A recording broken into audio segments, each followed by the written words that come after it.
Good evening, and on behalf of myself and my wonderful panel, welcome to Let's Talk Shop with Russ. Glad to have y'all all out there, and I almost said scrolling with Russ. But glad to have y'all all out there in the chat tonight. We had like 10 people, 5 or 10 people out there in the chat before the show ever started, and that's just actually fantastic. I appreciate that very much. Dickinson Hoffman's been out there. Chris Nealand. Shumo's Projects. I can't think of his name, but I've seen his. Ken McCrory. Dennis Goodson. Jim Bashirs is out there. All of them are out there in the chat waiting for the show. So we're going to get started. Let me go ahead and talk about my wonderful sponsors real quick. And they are Devobel Technologies for web design, development, hosting. Visit devobel.com. FastCap, innovative products for the professional woodworker. Go to fastcap.com. Rockler, 60 years in woodworking. Create with confidence. Visit rockler.com. Bearwood Supply Company, your best choice for hard-to-find woodworking supplies. Go to bearwood.com. Klingspor, the sanding specialist. woodworkingshop.com, and Seiko, the scroll saw specialist, seiko.com. So I've got one other thing I want to talk about before we go through real quick and do the entries, and that is when we did the Whirligig Wars, which we're doing the Pallet Challenge, Pallet Upcycle Challenge winners drawing tonight. So when we did the Whirligig Wars, I really didn't put a lot of emphasis, and I could kick myself on the behind for not doing that, on to the actual sponsors and what they gave. So I just want to take 1 second to go back to the Whirligig Wars, and I'm going to share my screen, and we're going to go over to my website for the page, and this is the Whirligig Wars page. And go down here just to take a few moments to go over all the wonderful sponsors that we had for the Whirligig Wars. And I'm going to do this same thing if y'all will help remind me tonight for the at the end of the Pallet Challenge. I want to talk about the sponsors and what they donated. So, yeah, these guys, all these guys, Klingspor, Jack Clamp, BP Way, Kaizen Inserts, RZ Mass, Bearwood Supply, and Easy Swan all contributed prizes to the Whirligig Wars. Klingspor Woodworking Shop gave a $25 gift card. Jack Clamp gave the Jack Clamp kit. BP Way, $25 gift card to BP Way. Kaizen Inserts, $25 gift card to Kaizen Inserts. RZ Mask, a choice of one of their M1, M2, or M5, M2.5 masks. They actually gave 3 of those away, which is fantastic. Bear Woods gave a $25 gift card.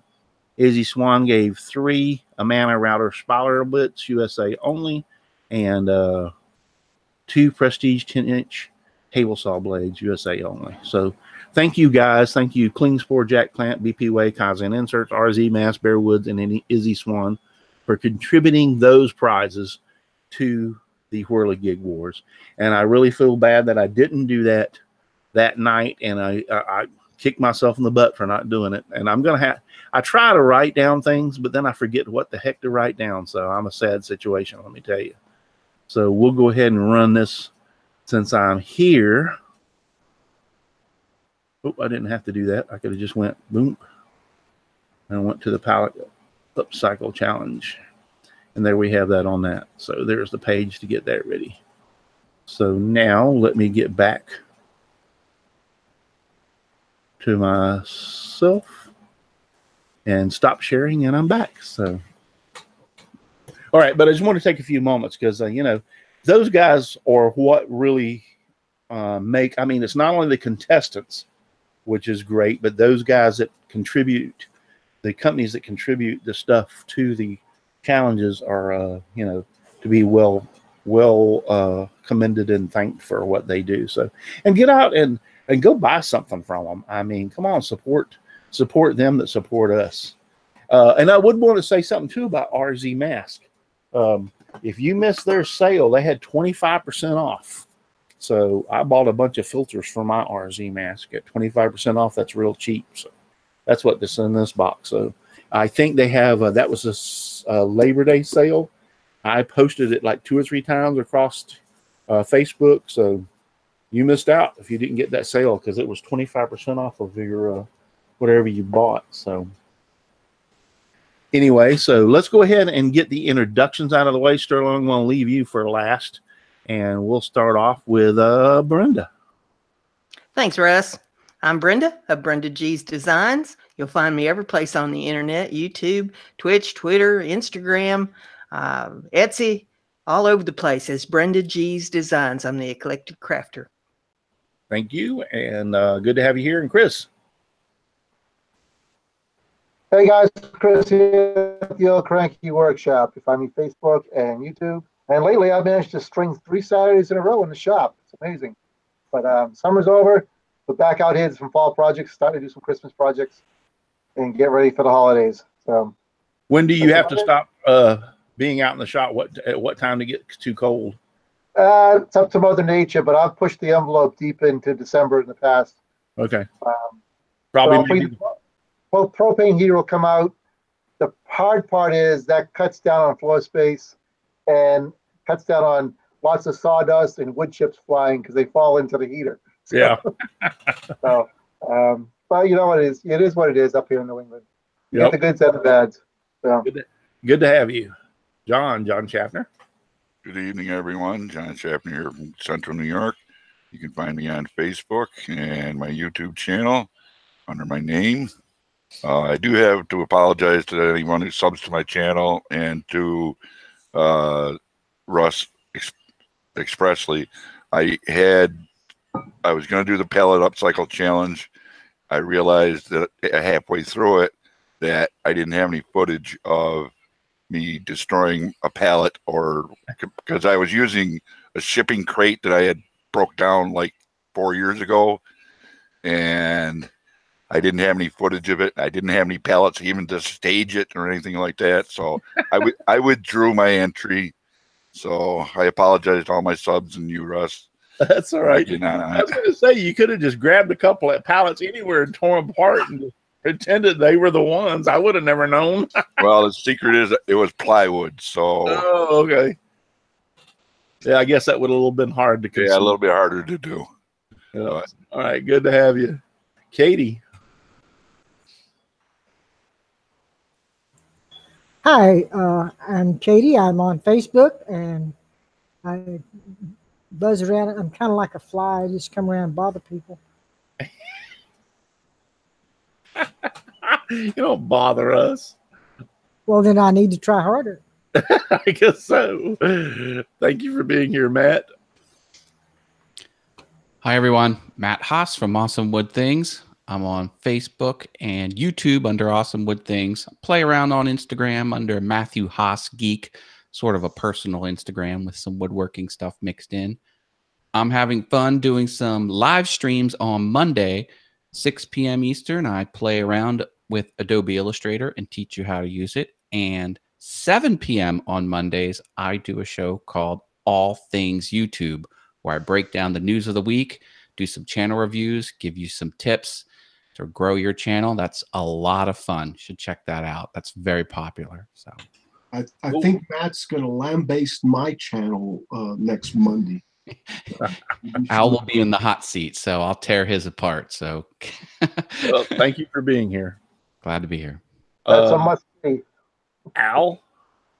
Oh, me. Hi, I'm Al Forte, Odessa Woodworking and Maker Shop. I'm also on YouTube. On Twitch as Kilroy79763. And as Matt says, I'm all over the place as far as names, but if you look for Kilroy79763, you'll find me all over the place. Instagram, Twitter, I'm out there. Anyway, kind of a little bit under the meds, under the weather today, but I'm here. And thanks for having me. Cool. You could have made it Kilroy 8675309, and you would have got a lot more people to like you. 309 867. Paul, go ahead. Yes, Paul, that's you. I wasn't ready. I was looking at the at the lineup down at the bottom of our. Well, it doesn't necessarily go in the order that you see it. It goes in the order I see it. I just noticed that. Yeah. Paul Corliss from Paul's Messy Workshop. Paul's Messy Workshop on YouTube, and Paul's Messy Workshop on Instagram. It's just a messy workshop, and you gotta watch Matt's show where he does channel reviews, and whoever's in the hot seat has to have some broad shoulders. But yeah, but it's a good show. I was in the hot seat last week, and I really enjoyed it. I got some good tips. Cool. Who are you talking about? Matt who? Matt who? Matt. That's my line. Russ Meadows? You're muted. Muted, Russ. I'm not muted now. Nope, you're not. Hey, Teresa. Pay no attention to the woman behind the curtain. He's in here working on new cups. Tell her I said hey. He said hello. Y'all see the wave yet? Rusty Meadows from Rusty Nails Wood Shop on Facebook and Instagram. Not much of YouTube, so I don't have to worry about Matt Haas attacking me. So very good. But if y'all go and listen to his little new show that he just came up with, be sure to stick around for the poop emoji. You'll be pleasantly surprised. Oh, that's my latest video. Yeah, that was hilarious. Yeah. Yeah, for those of you who don't know what we're talking about, Matt on his Awesome Wood Things channel on YouTube just put out a new video talking about the YouTube algorithm. He's discovered the secret of it, and not only the secret of it, but how to write the actual algorithm. So you need to run over to Awesome Wood Things channel and watch that video, and you will actually not only know the secret, but how you can write it also. So, and last but not least, Mr. Sterling. Hi, everybody. Hi, Russ. Welcome. Glad to be here. I know I've been kind of out and about, but you can find me at Sterling Davis on YouTube, Sterling's Woodcrafts on Facebook, Sterling's Woodcrafts, Instagram, Sterling Davis on Twitter. If you just Google Sterling Davis, you'll find me. Cool. Now, I know do you mind talking about your last little few weeks of, things that's been going on? Well, I mean, I really haven't done any videos for the last 2.5 months, and I'll start from the beginning. Just basically, my daughter ended her active duty in the military. We took a trip to Colorado, road trip, to move her back home, which took a good week and a half. And then during that time of transition, moving her home and vacation time and just trying to get her settled, was about the time of the Tony Rouleau slip and slide party. So we headed up north, and I'm going to go to that maybe hopefully next year. It's an awesome event. If you've never been to the Tony Rouleau slip and slide party, you have to go. It's just an awesome event. Great fellowship, great food, super slides. I mean, it's a pretty fun time. Well, if you think my fat ass is getting on that slide, you got another thing coming. I'll just go there for the food. Oh, yeah. It was a lot of fun, though. But on the way back from that, me and my wife had stopped in New Jersey and stayed the night, and was going to tour D.C. around that time. And I'm sorry, somebody's interrupting here. Come out the door. Touring around DC, but so we stopped at I'll never forget it, exit 4 at the Jersey Turnpike, and stayed the night. Had a great evening. Got up that morning. It was raining ugly. Was getting back on the Jersey Turnpike, and I hydroplaned in my truck. Done a 180, hit the center wall, broke the axle off of my truck and the back wheel. It was a big mess. And one thing about this community is the brotherhood and love. And I think just commitment that people have with each other, or the friendships that people have. So I always knew that Michael Murray, I knew him a long time, and I've gotten to know him through, I'm sorry, I got a loose dog coming out. I got to know him over the last 4 or 5 years, and I knew he lived in Jersey. And first thing I did was call Mike. I said, Mike, I don't know where you're at in Jersey. I just want you to know I've just had an accident. Tore up my truck pretty bad. Don't know what I'm going to do. I'm just reaching out to you to see if you can give me some advice. He's a chief of the fire department there where he lived. Well, fortunately, he wasn't but about 30, 40 minutes away. And he came out as they were towing it up. We had it towed to the Ford dealership, and we was looking at hotels and places that we could stay, because it was on a Sunday when this happened. So everything is closed. And he said, look, so you're not staying nowhere. You're getting in the car and you're coming home with me. I'm like, Mike, you can't do this, man. It's you just can't do it. So you got, your wife, you got children, you got, things you got going on. He said, you're coming home with me. We wouldn't take no for an answer. And that's just, I was really humbled. I really was. But we got there to Mike's house. The next day, we got a hold of the Ford dealership. And basically, it took about 3 full days for them to get all the parts and everything together to fix the vehicle. And I was on the phone with my daughter, actually sending pictures back and forth of my garage and my tools.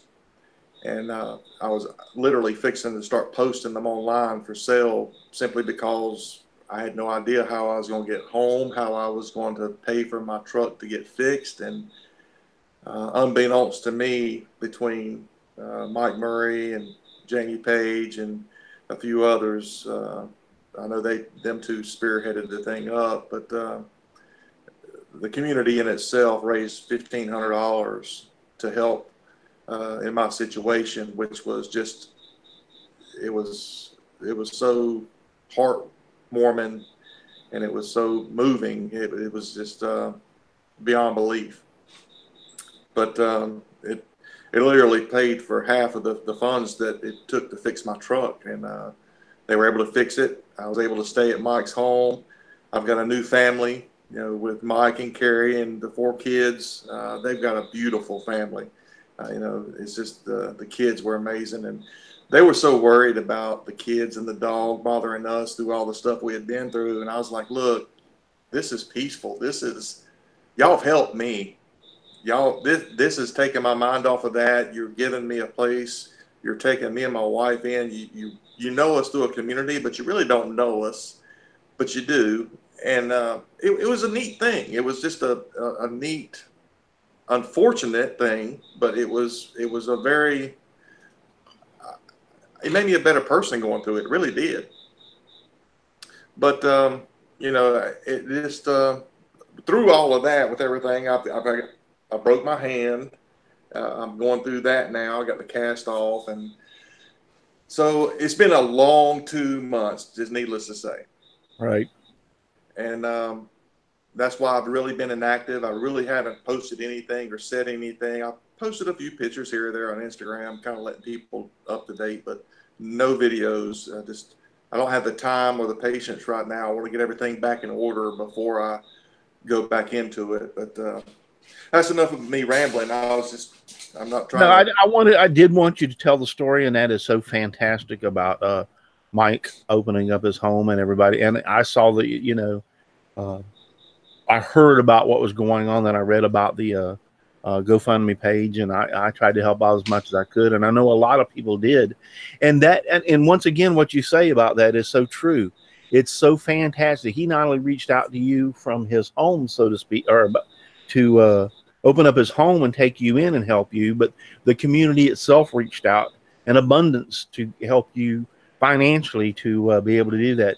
And that is one of the most fantastic and wonderful things about this maker woodworking community thing that we're in. And I am so myself proud to be a part of it, and I love it. It's wonderful. It's great to be a part of it. Yes, it is. I just wanted to throw a little thing out there. Y'all were here for me last week, I believe it was, but anyway, I wanted to show y'all.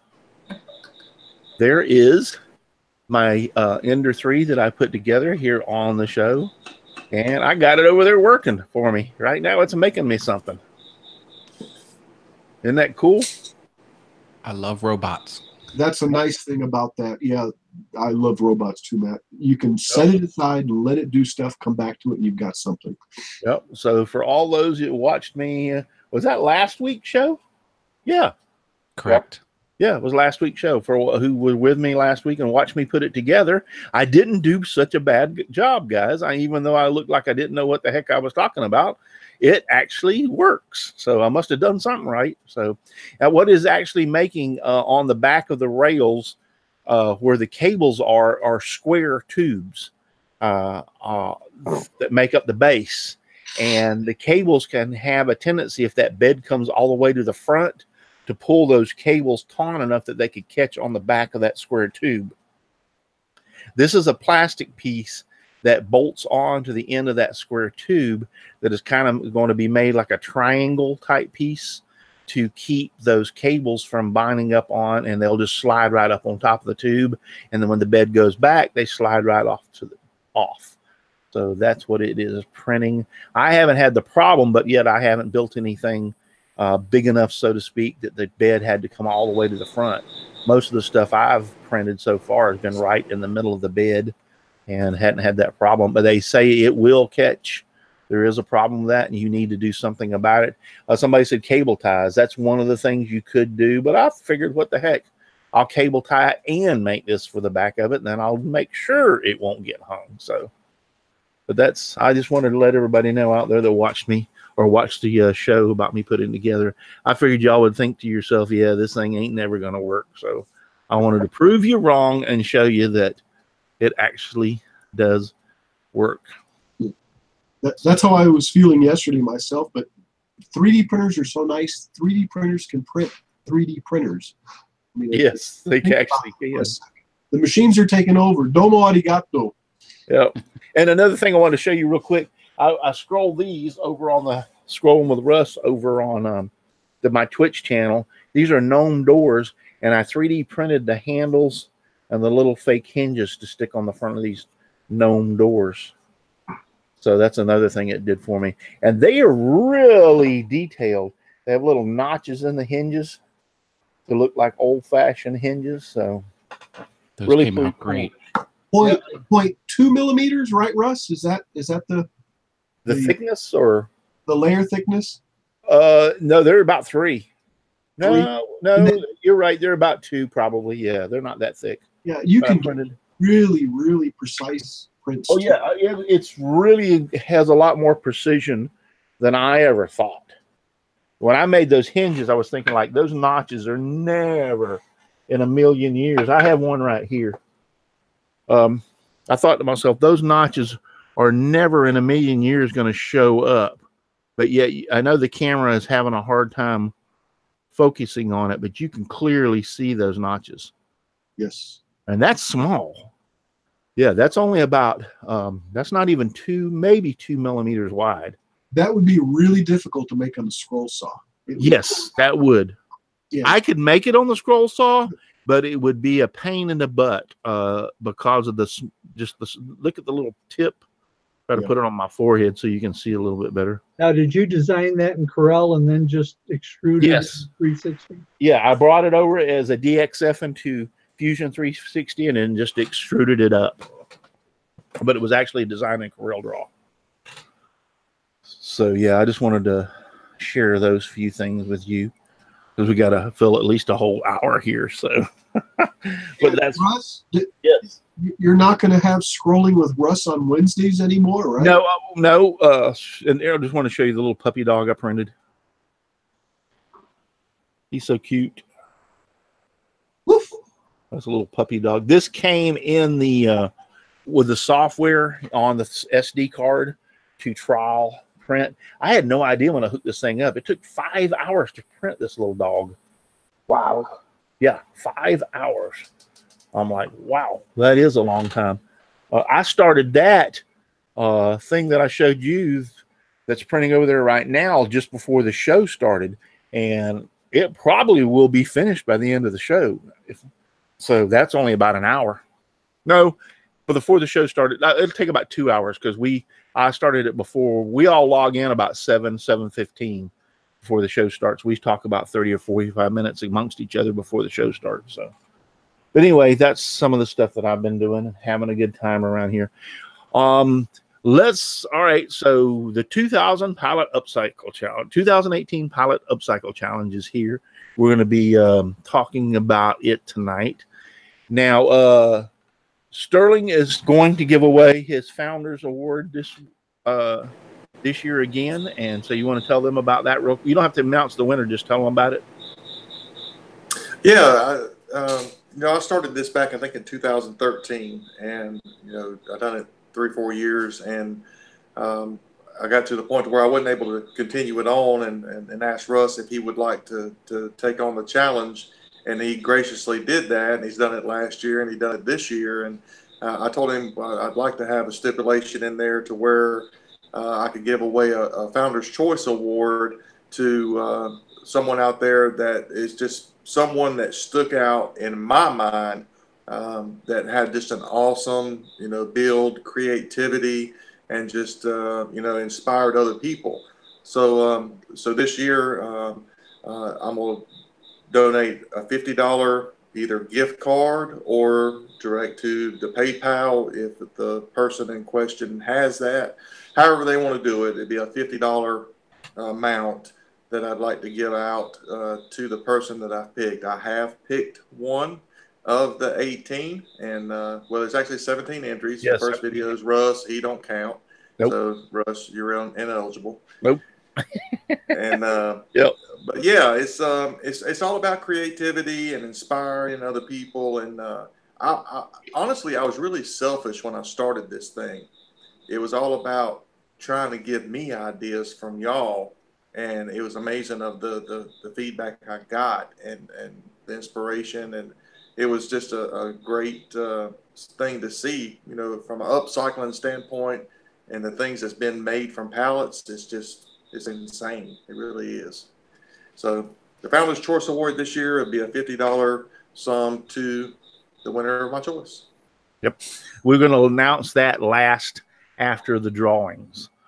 So technically, the winner of Sterling's Founders Award could win 2 prizes. He could get a prize out of the drawing and then get his Founder's Choice Award.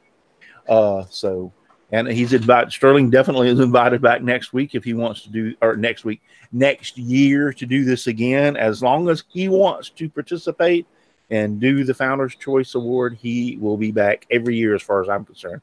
That's totally up to him. So I appreciate that. Yep, no problem. And Laney's always, I told Laney when I started with the Whirligig Wars that anytime he wants to come back and be involved in any way, shape, or form, let me know. So I would like to announce this. There is going to be a little bit of change, though, since I have been able to take it over, and we've done it for 2 years this way. Next year, what we're going to do to change it up just a little bit is I'm going to do it the same way I did the Whirligig Wars. And that is, I'm actually going to judge first, second, and third place. So next year, there will be judging of the Pallet Challenge for the first, second, and third place winners. And on top of that will be Sterling's Founders Award if he wants to do it. And once again, if he picks the same person that's either first, second, or third place, on top of the prize that they get to choose, I'll explain that in a second. On the prize they could get, he could give them or one of those 3 people the $50. So they could also place first, second, or third and still get the Founder's Choice Award. Or it could be awarded to whoever he felt in the other end of the group. Now, after third place, for instance, we had 17 people involved this year. So if you took off 3 people, that would have left 14 people. The remainder of the 14 will go into the pot. I think I've got it back here. Their names will go into the pot for the drawing. So first, second, and third are judged. The rest, however many entries there are, will be names pulled out of the pot as long as we have prizes. So that will be just a little bit of a change up. I like that idea. And the reason I like that idea is because it kind of I like to know when I'm entering a contest, I want to get that I could be awarded if I'm the winner. So this way, the winner, we get 3 winners, but everybody can be a winner because the last is all drawings and anybody it's up for grabs. In other words, so it's basically the same way. It just adds a little flair to it. I've run the Whirligig Wars that way for the last 3 years. It works out really great. Everybody loves it. And so we'll change that up on the Pallet Challenge next year. This year, it's all going to be drawing and then out of the hat, so to speak. And then Sterling at the end will be able to tell who he chose as the Founders Award. So that's what the best part about this challenge is, to me personally. The best part about it is it's the Matt Hosses, it's the Paul Jackmans, it's the ones that send me that message or say, look, I started my YouTube channel because of the Pallet Up Cycle Challenge. Yes. You're going to get that down the road because people are doing that. And that is just so humbling to know that, you know, this is what got their start. And I'm sitting here looking at Matt. Matt is a freaking boss when it comes to, you know, Obi Illustrator and freaking the show he's got going on right now with the other YouTuber. I mean, it's just, I love watching people grow, and that just inspires me even more. That means the world to me. It really does. Thank you, Sterling, and thank you for hosting, you know, all the years that you did. So you heard that, audience. Complaints about me being on YouTube go directly to Sterling, or thank yous, depending on. Yeah, and I realize that, and that's well, mine first started out with the Scroll Saw Challenge, which is coming up in this October, and you know, I am responsible for Shelly and Shane Cole getting on the internet or getting onto YouTube. She entered my Scroll Saw Challenge that first year. And my printer's finished over there, by the way, that first year for the first Scroll Saw Challenge. And I met Shelly through the Scroll Saw. And I think Donald Matthews, if I'm not mistaken, was in there in the first year. So Shelly, Shane, and Donald Matthews, I know they were all in that first year of the Scroll Saw Challenge.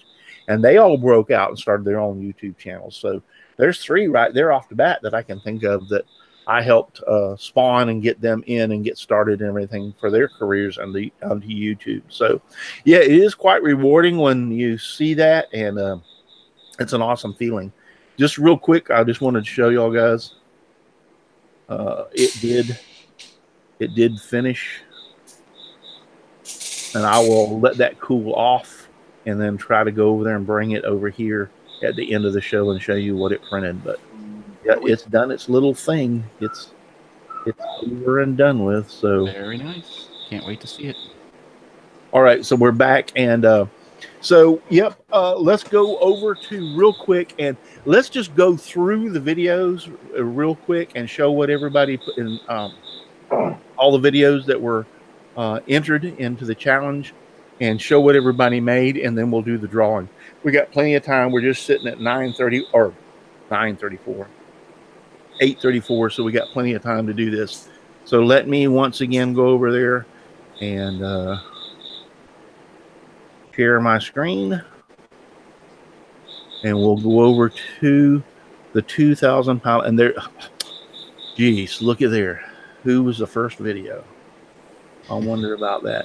Okay, so actually, technically, this is the entry video to the Pallet Up Cycle Challenge, and I don't think it's a good-looking guy, whoever he is, but the first entry we got in for actually is Rob's Woodshop. So this is his entry into the Pallet Challenge. I'm just going to fast scroll through this, showing the beginning. There's him taking apart the pallet. One thing I like you left in there too is having put how you break the pallet down, because Yes. there's so many different ways to break one down. You never know. If somebody new sees that, they say, "Oh, that's pretty neat. I'll try it that way." So Yep. I'm glad you left that in there. No, when we talked, when you at first asked me about taking over the challenge, and you some of the things that you said about it, that's one of the things you said you like that idea. And I thought to myself, that is actually a fantastic idea. You're right, because everybody can break the pallet down different. So yes, that is going to stay in there. That's a remainder of the first part of the video. So I'm going through. And there's what his was, a garden wagon or a wheelbarrow. That little wheelbarrow reminds me of a little tractor that my dad made when I was like 3 years old. Really? Yeah. All right. So then next was Shane's Hobby Shop. That's I don't know if y'all know this, but Becky's Texas Wood Shop. She passed away here a few months or a month or so ago. So that's her with her little dog. So she was good friends to a lot of Shane and Shelley Cole, and a lot of us. Shane dedicated the video to her memory. That was pretty nice. Yep. So this is Shane's bringing all his in, and see. Now, is that an Izzy Bar Pro? No, that's one of his. That's a Shane special. That's Pro. a Shane special. Okay. Well, that's how he broke his down. He's got it there in the wood shop. I like that little tool he uses to drive the nails through. Yeah. To de-nail them. Yeah, that's cool. Yeah, that's a pneumatic. Look at this thing. It's pneumatic, and it like pulses and pushes them through. I was looking at one of those. They're only about $50 on Amazon. Yeah, they're not very expensive. They're pretty good. He's out there planing all that stuff away, cutting it on his table. And Shane, I've got to give it to you. You didn't step on any nails this year. Good. Yeah. Go. Remember last year he stepped on nails? Guy? I'm sure he tried. He's got some good transitions on that video edit. I like it. Yeah, he did pretty good. Way to step it up, Shane. That's sawdust though that he's putting in those holes. Is it edible?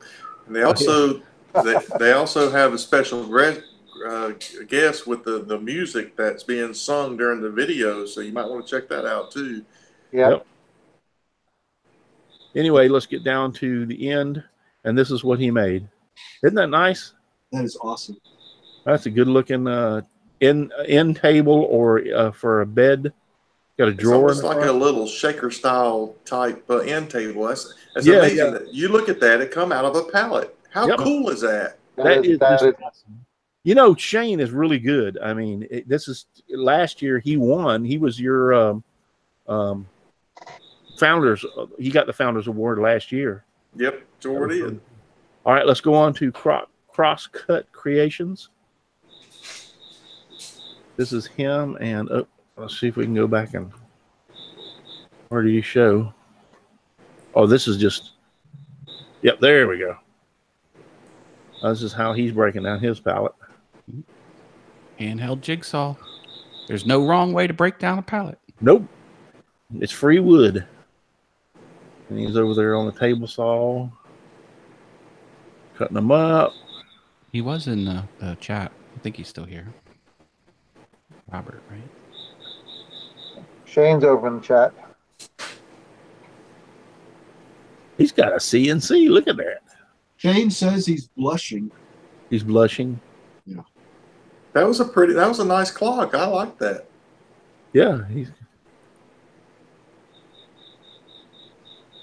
And the good thing about it is, and just like he says in the video, he learned a lot by doing it. So, and that's the whole point of it. You try different things, you try new things. He learned some different, tricks and techniques, and that's so cool. And then let's see if we can get a look at his clock. That's a nice looking clock. It is. Yep, that's a real nice looking clock. There's his. And then Not Just Sawdust.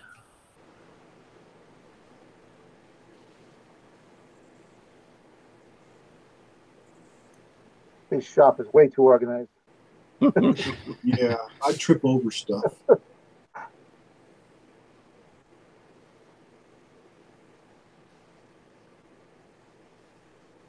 I think he's taking it. I think he's taking it apart just any way he can. Yeah, claw hammer. I didn't see any particular style of that. So, anyway, It's considered old school. Yeah. And it's I think he even said that it was real bad wood. You know, he did good to get that one. I think that was the video that was. Yeah, it looked really weathered. The wood looked like it was outdoors For a while, long but I mean, he time, got the most out of it. I get that.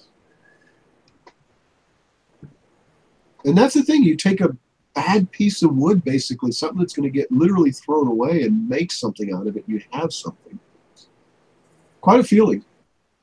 I like the finish on that. I like how he left the weathered look on the front. Yeah, that's awesome. And look at that. What is it? Amazing. A 3 or 4 string? It's a pallet wood cigar box. Guitar. It sounds so good. It reminds me of just sitting on the front porch up in the hills, just listening to some tunes. It really sounds good.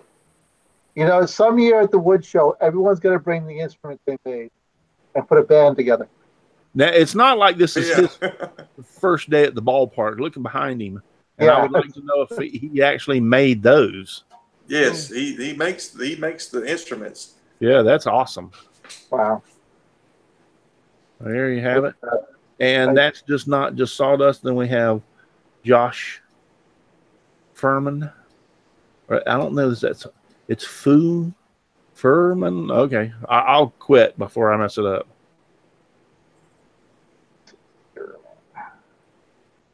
I like how he was tapping on the wood, testing it. Yeah, for the tones. Nice touch.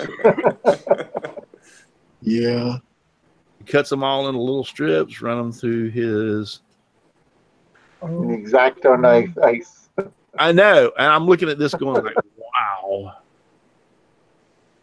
You know, when he first started doing this, I had no clue where he was, you know, kind of going. Look how thin that wood is. Yeah, that's thin.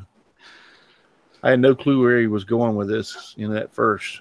I wouldn't trust my planer to get that thin. Now, he's got this in a steam bender.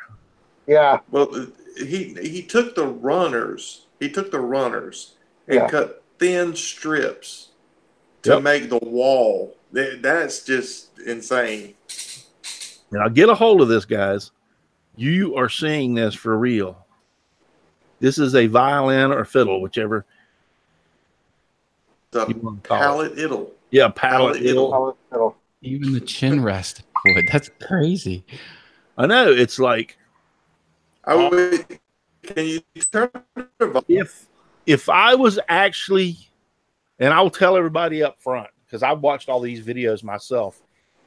First place would go to this guy. If no doubt in my mind, if we had judged this year, I think this is first place. And I'll have to tell you, the one just before this with the guitar, the cigar box guitar, would probably be number 2. I mean, if you just look at this, there's just no way you could say that. When I saw I thought the guitar was going to be the cigar box. The guitar was going to be number 1 until I saw this one. And I'm like, holy crap. And this guy here is good. He's a good guy too. He's got a great heart. He's got a great message in the video too. Thing. Yeah. So y'all need to go over and watch it. He actually plays it, and it sounds damn good. It's pretty good. Everybody know where he's from. All right, then we got Paul from Paul's Messy Workshop. Messy Workshop. We'll get on down to where are you breaking it down at, Paul? Oh, there he goes. Another jigsaw. Yeah, and that looks like a vintage Craftsman. Is that right? Yeah, that's an old. That's what it is. It used to be my dad's. Yeah. Still works. My dad had one of those. I wished I had it because that thing is. I like the heaviness of it. Yep. Yeah, Paul done a little play on words there, so I like how he done his. But it really was a beautiful piece. It really was. It took me back to Bob Ross. He made a pallet. Pallet.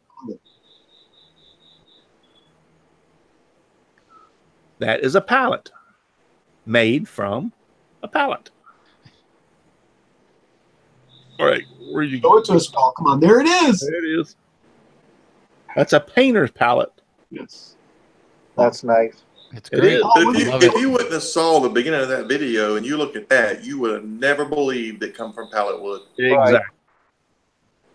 What, No, what you- did you coat it with, Paul? Boiled linseed oil. Oil linseed. All right, then we have. All right, look at this. Yes. This guy Oh, got yes. inspired to do this year. Isn't this cool? He That's is the ones I like. but about 10 or 12 years old. Using a Japanese saw. Wow. Yep. Using a Japanese saw to cut those. That has to be the first time I've seen a Japanese saw used in that fashion. Yeah, I've got one. I think I've used it like 3 times.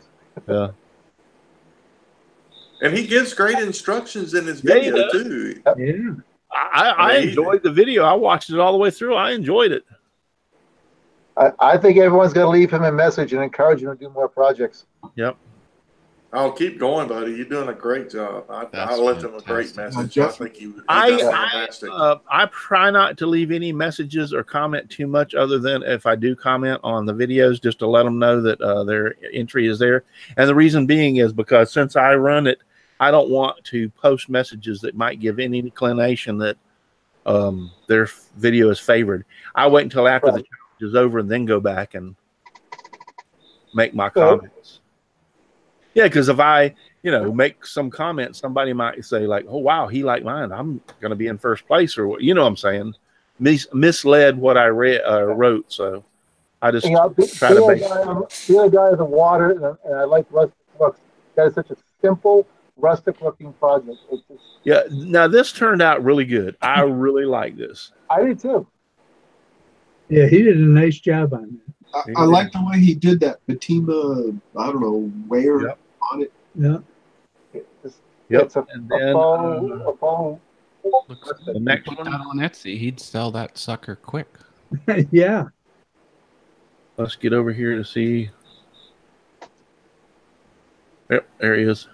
I Now, thought he was gonna write it. he actually contacted me to ask me about if there was any specific type. Because he saw. I think this is. I think he's the one that did this. Or a pallet is a pallet is a pallet. But on my web page, I put down like specific dimensions and everything.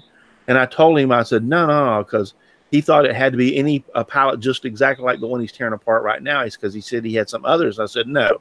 As long as it fits the definition of a pallet, if it was created to ship something or whatever, I don't care if it's made of 2x6s, 4x4s, or whatever, and it was designed to ship something on it, it's still a pallet. So if you got a whole pallet made out of 4x4s, you could have a field day. Yeah. And the purpose of it is to turn it into something beautiful, turn it into something useful. Right. Now that's his. This is definitely that's some pretty wood right there. Come out of a pallet. It cleaned up nice. Yeah. Yeah, it did. And it's a pretty sturdy bike rack he made too. Yeah, It ain't nothing. No, the way he put it together and by with the screws and everything. And there it is. He's got a nice bike rack. But it's a wheelie bike rack, right? Yeah, he can practice It's a doing wheelie bike. Yeah, practice wheelies. Right. Yeah, at first I thought it was just a bike rack to hold a bike, but then when I saw him No, if you go back to the beginning, yes, Right. where is it at? There it is. yeah. I can think of so many ways I could hurt myself on that. Yeah, see, they're practicing to do the wheelies. I was always trying to keep the wheels on the ground. All right, so next, we got to hurry up here. Might have speeded up a little bit. Make things. We can go over. We've done it before. Yeah. I got plenty of beer. We can go over.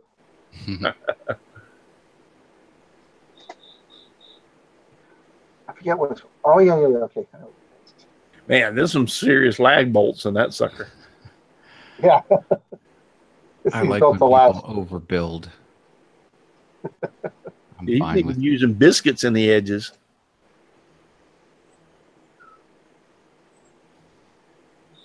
He's not playing around. Are those biscuits edible? With a little bit of sawdust stove to dip in. Al, I think you should eat before the show. Just a little friendly piece of advice. I was watching this and just wondering, did he have plans to do that, or is he doing it by ear the whole way? Or Right. because I mean, the way it turned out, it was pretty sweet. It was pretty sweet. Jim in the chat wants to know if the biscuits were from a pallet. Well, you got 10% leeway, so. Okay, so basically what he did was created a mobile stand for his compressor. Oh, cool. Nice. Or not Definitely compressor, his sturdy air enough. hose. His air hose, yeah. Yeah, his air hose roller and some of the tools. I'm sorry. I said compressor, but it's not his compressor. It's the air hose and then tools. Yeah, it turned out nice. And then I don't know who this guy is. Chris. This guy's an idiot. I love watching him. He does some cool stuff though. One of my favorite videos that he did was that damn phone, old timey phone. That is still getting hits. I'm going to make one of those. I really am, because of you. Really am. I want to. I love that phone. I want to also. I want to make a few changes to make it my own, but in the same aspect. But that's just like this video, that damn phone, and then I see this, and I'm going, "What the heck?" That's an era that I've always liked. Things are made of wood, made to last. So, guys, if you don't know, he's scrolling. He's using a scroll saw. Imagine that. Actually, I had to look up the scroll saw video of yours to figure out how to get the blade through there. So I was about to go the jig, so I said, no, I'm going to use the scroll saw for this. And he even does some turning in this thing. Wow. Yeah, he goes through the gamut.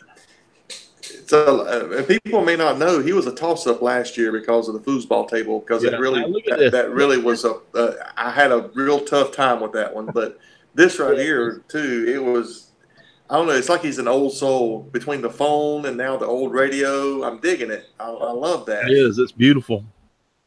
Plus, he had me thinking that the radio actually worked. I know. It almost caught me off guard, but then I realized, nah, that sucker ain't got it working. All right. A little honesty here, that it's supposed to have a Bluetooth speaker inside. It didn't come in time. That would be so cool. I ordered the Bluetooth speaker and it just did not arrive in time. You could have faked that in post. I kind of did, but there is music. When the radio turns on, the music comes on. My next projects. And a lot of people don't know this about this gentleman here. He's been in almost every single year. I'm pretty sure every year. Yeah, I think he has. He's been in a lot. This is actually the last year he's going to do it in the shop. He's making a move. Yeah, he's changing the shop. He's buying a new home and I have a brand new shop by the time the next pallet challenge rolls around. Yep. And he chose this pallet challenge to do his last video in this shop. Yep. That was pretty cool. Isn't that funny how many people have done that? They get hooked on doing this stuff. Then they move, and one of the things they focus on is a shop. Going through, and what he's made is actually these holders for dominoes. Beautiful little holders. Yep. So when you're playing dominoes, you have a place to put your dominoes from the pile that you have chose. Yeah, they're very nice. Those things are a big hit at VAs, that and card holders. The old manual way of taking them apart. Yeah. Old-fashioned style. Yep.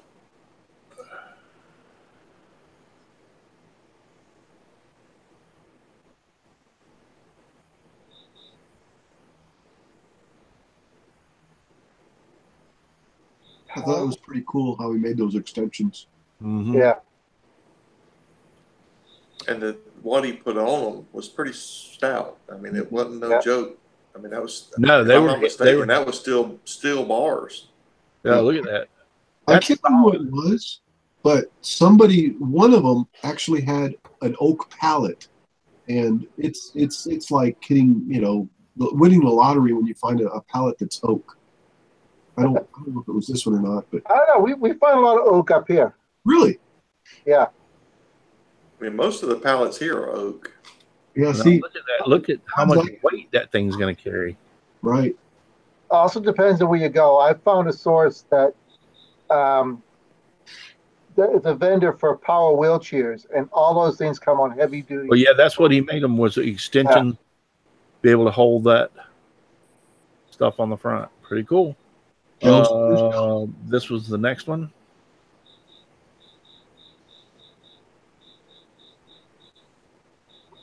I don't know if I remember this one, and I looked at all of them. Hope my internet. One thing I commented on his was you can change out the legs on the growth of the dog, because I mean, obviously pets grow, so I mean, you could, you know, next year take another pallet, make the legs a little bit longer, and, you know, change it right up.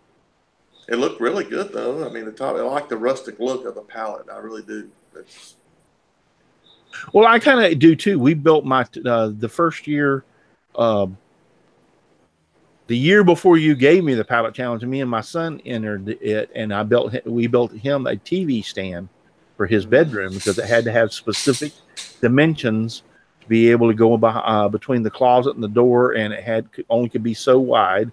It was for a flat screen, so it didn't have to be real wide.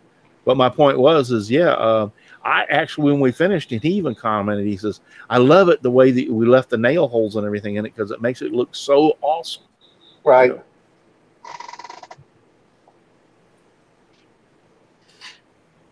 I don't think it's my internet. I think the YouTube is buffering. Yeah, it's YouTube. Yeah, You have to be careful when you're doing boards like that, because if you notice those boards that he's running through that table saw, and I'm not trying to say anything bad about the way he did that, but those boards were kind of bowed, and you noticed I do like the way he did that. He kept that board on the outs here. Let me run back.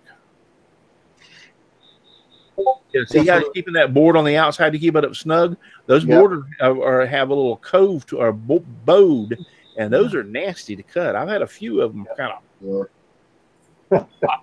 pop back at me, not a total kickback, but you don't want to trap the wood under the bend of the blade, and anyway, let's tricky cut. I had one do a kickback at me today. Took a nice chunk out of my push pick. See if I can get the end of this thing in here so we can show it. He's doing the legs of it now. There it is. It's for his dog, the dog bowls. Yep, that's nice. I like that. Who's this guy? Who's this? I don't know. Some guy didn't even show his product being used on his back. It's probably not a picnic table. You know what, though? What I love about this one, though, because me and Jamie Page had a conversation about this. There's not enough videos like this. Not because it's an upcycle or a pallet challenge. It's because it's got scroll sawing and turning in the video. I love that. That's awesome. Yeah. My two favorite things. And there's also a bandsaw in there, too. And bandsaw, I just seen the bandsaw. Mine had those. Scroll saw. That's quite a chisel you got there, Al. Oh, I love that chisel. That's a mason chisel. Yeah, I saw that. Really, I use it all the time because it gives me. It's not a lot of leverage, but if it's a good pallet like that one, it just. And these are back scratchers. Mm-hmm. Back scratcher. Yep. Back scratcher. They look like they work. Well, I didn't show it, so you got to take my word for it. They work. Yeah.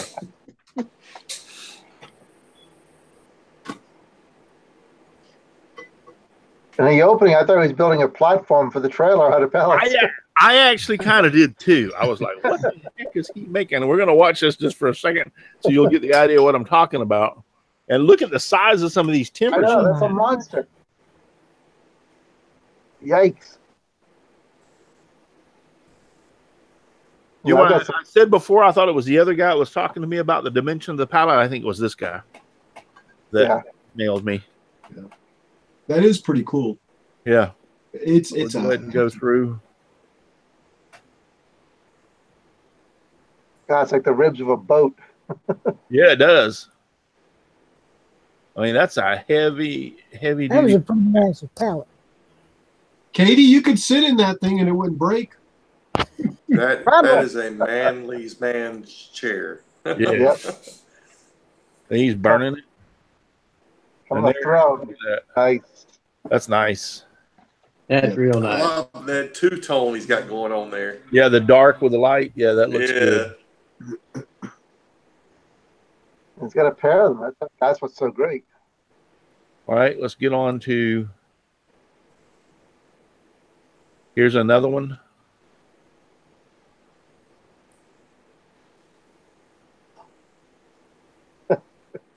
Bent the blade. I've done it a couple times. Oh man. Oh yeah, Been there, done that. more than once. I put them in my clamp and straighten them out. Yeah, blades are cheap though. Yeah, Yeah, they're not that expensive. yeah. But that is one way that I do it too. Besides the chisel, Yep. I'll use the reciprocating saw. and Tapping the ends of this, that's pretty neat. And Yeah, goes I'll on. use a Sawzall a good bit. I do have Easy Bar Pro. I do use it a good bit, but if I don't use that, I'll use the Sawzall. Yeah, the only bad thing is you have a lot of nails on the ends, but I've got. In fact, I did sit there and basically literally chisel out the nails and yank them out once they were cut off. Yeah. Yeah. But And I then do there we go. What he just did, rounding over the edges, I do that a lot with my sander. That is A little box look bench. That's nice. yeah, it is. yeah, The next one is and you can use it. Yes. I think I yeah, really this, like I this think one this here, is the too. last one. Man, I don't know though. He's got a lot of pallets though. I'm looking at the video still, but man, that was a lot to pallets. And I guess He's we're got the One same thing that he was showing, You notice he at the uses the front same- there. tool that Shane uses. Did you see that? Yeah, Yeah. he sure did. yeah, that's really good.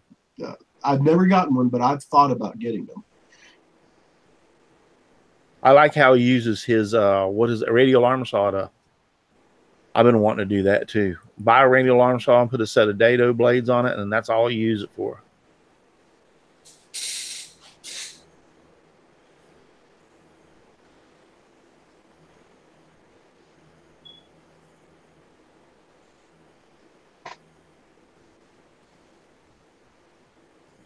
I like the banding around it. That's nice. Thank Yeah, you. that looks really cool. And that's actually a laundry basket. I like how he collects his nails I too. think he does. Yeah, yeah. Takes all the laundry out of it, and Yep. all right. So those I are told him on that. I told him on that one. I said, just leave the basket in the bottom of the cabinet. That way, when you throw them in, you open the door, you just pull the basket out. That was Right. brilliant. Yep. all right, gentlemen, ladies and gentlemen. I need somebody to take over for a few minutes because as I get a little bit older, I find out that Potty break. Gonna take a I have to take a little break every now and then. So this has been going on long enough. Yeah, it's been going for an hour. So I'm going to leave it to y'all to talk amongst yourselves, and I'm taking it off of me so y'all can talk amongst yourselves. And I'll be right back. Okay. Who has some jokes? Knock, knock. Who's there? I don't know. How quickly can we destroy the PG-13 rating on this? Okay, I got a joke. like that. Wait, Brenda's got a joke. I got a joke. What do you call being afraid of giants? What's the name for that? I don't know. Nobody knows? I give up. P5phobia. Phobia. Rim shot. I didn't say it was a good one. Nobody said that it had to be good, right? That's right. What do you have if you got 200 female pigs and 200 male deer? I give up. You have $200,000.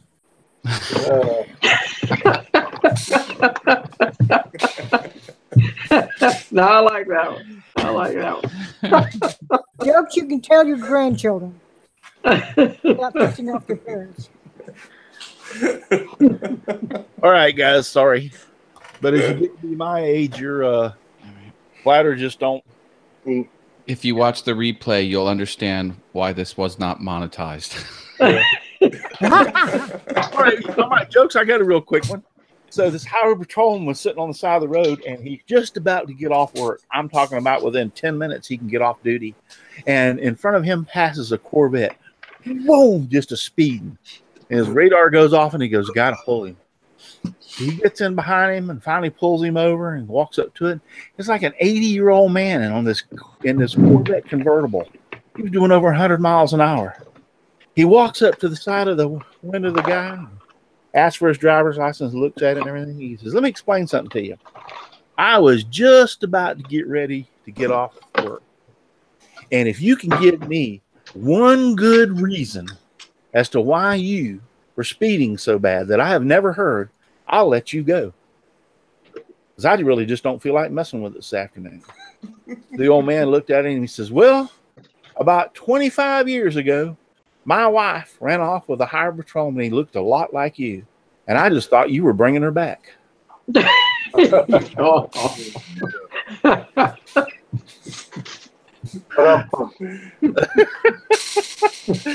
They'll be here all night, folks. Tip your bartender. All right, so now we're going to get down to the drawing because we're running. We've been an hour, so yeah, it's down to it. All right, guys, got everybody's names in here. Well, you can't see them, but 17 ain't a lot. But I tell you what, I have never been so happy as to the Whirligig Wars did really good this year. There were 17 entries this year. I mean, I can't sit here and tell you I wouldn't like to have 50 or 30 but every one of these is to me is just as valuable as the next one. So, let me switch over. So the first prize that we're going to go to, and I really appreciate each and every one of you, and I'm sure Sterling does, to take the time to not only do the pallet challenge, but to spend the time to do the video and upload it and everything. Because a lot of people don't understand how much time it takes to not only video all that, but then take it to your computer and edit it to get it to where you can upload it onto YouTube. That takes some time and commitment. So thank you very much. I really appreciate it. So let's go over here and share. I want to share the prizes real quick. And I'm going to have to flip back and forth, I guess. I don't know any other way. No, I don't. We'll go over here and look through the prizes real quick. Let's finish that. Why don't you just call them out, and then at the end you can go back to it. Well, I've got another computer over here that I can do that to. All right, here are all the prizes. That was a handsome devil. Who was that? Thank you. Klingspor Woodworking Shop, prize number 1, $25 online store. Gift card, Fast Cap, 3 of the 16-foot Pro Carpenter and the 8-ounce Highbot. We got 3 of these from Fast Cap. Thank you very much. Fast Cap. BP Way has got 3 plug phones. These they're not only for ear protection from the sound, but you can plug them into your phone or your iPad or whatever and listen to music. So cool. 3 of these from BP Way. Clearview Cyclones is giving away an Izzy Bar Pro. Nice. And then SawStop is giving away 180 and 140 tooth titanium blades this year. So those are all the prizes. Now, what we're going to give them away. The first drawing is the Klingspor, second's Fast Cap, third right just exactly way. And I know how to do this. I'll pull up on this other computer over here because I don't need to see me and go to my website so I can call them out in order.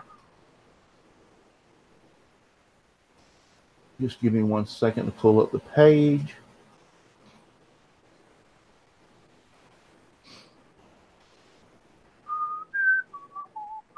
I've got it right here. And there we go. Close. I don't need that anymore. Stop sharing. Bring that down. Why do I keep on getting stupid stuff about my OneDrive when I don't care about my OneDrive on my computer? Okay, so we're back. So anyway, and let me get me a pen. Hope I can get a pen that'll write.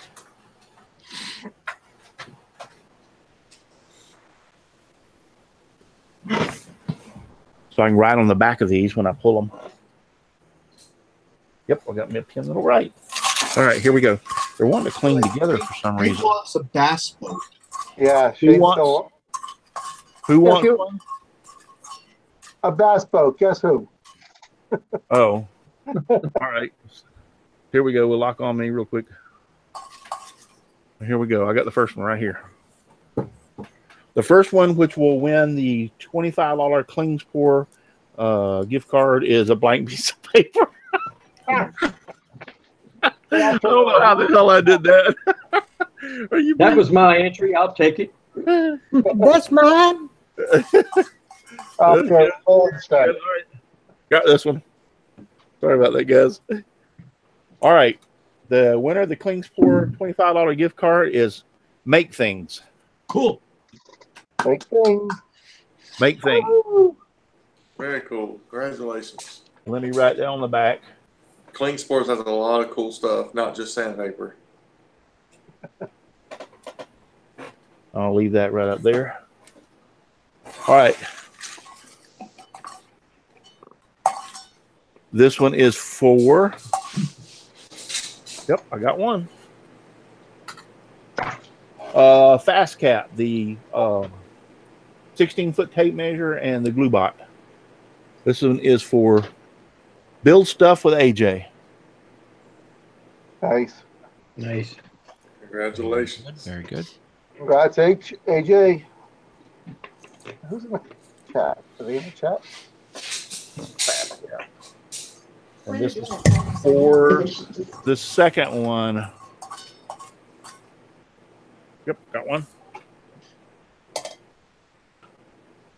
Well, this is for the second one from Fast Cap, and that is Happy's Wood Shop. Awesome. Congratulations, Pappy. Great What thing I'm doing about is I this- just real quick write on the back of them the sponsor, Fast Cap, and then I know what he gets, because all three of those are exactly the same, so it doesn't matter. I was gonna say the great thing about this, they were able to build something, have something functional, upcycle, and upload a video, share what they did with someone else, and help someone else maybe learn something, a new trick, trade, whatever, and have a chance to win stuff. How cool is this? You recognize this guy? Pierre Montecacciano. Isn't that That's the the kid?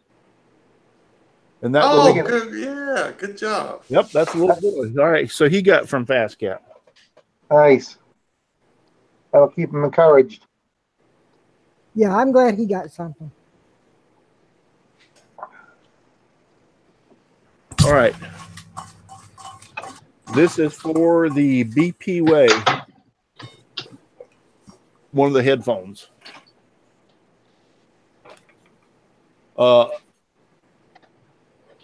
Odessa Woodworking and Maker Shop. There you go. Woo-hoo. I really like those, by the way. Awesome. Awesome. Congrats, Al. Congrats.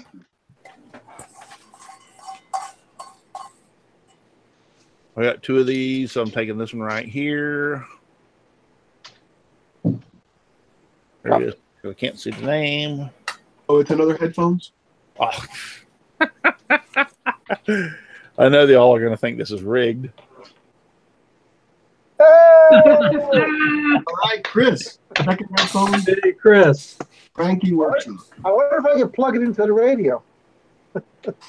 We sit there and watched how you did it. It ain't rigged. I mean, dang. No, I mean, it's just there was a couple of them stuck together and I had to drop one, but I didn't look. I just went ahead and dropped it. But anyway. Oh, please tell me you dropped Shane's. I couldn't see the names. They were folded up. Yeah.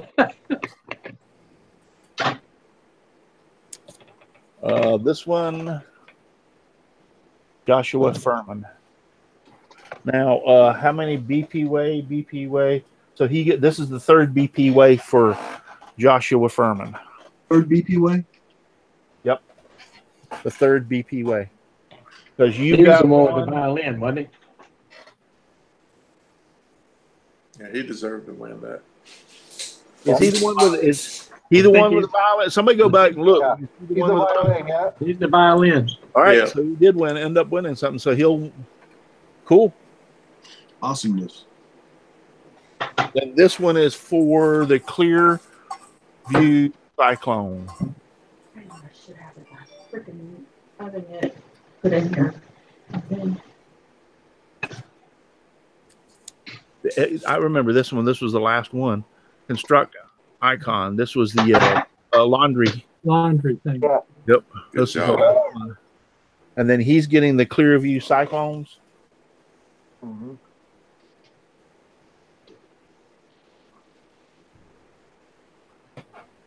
Yeah, I'll take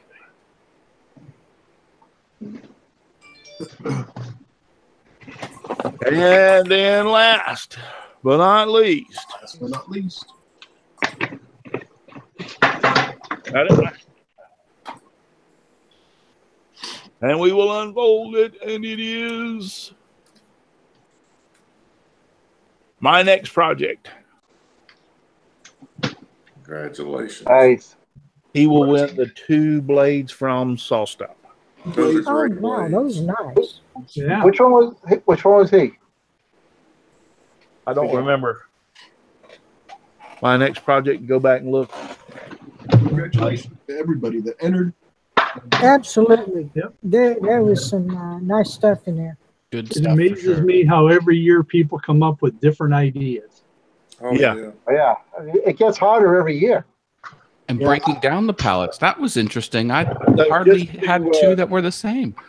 I could come up another whack-a-mole, and I think a he would. shout out to the rest of y'all. So I'm sorry, but the ones that did not win, so the ones that were not available or I didn't draw out were not Just Sawdust.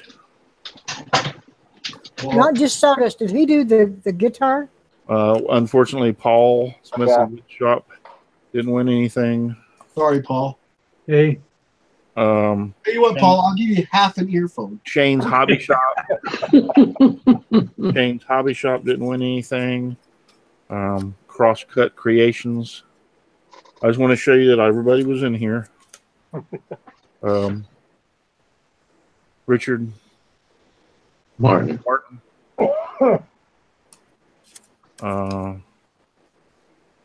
Rob. Rob's Workshop? No, Rob Trotter. I can't pronounce his last name. That's Rob's wood shop. Is it Rob? He done the little wheelbarrow. Okay, well, Rod's Wood Shop. Yeah, he's from the Netherlands. No, that's not Rob Wood Shop. That's not. No, his name's Rob. Not unless I got him in there twice.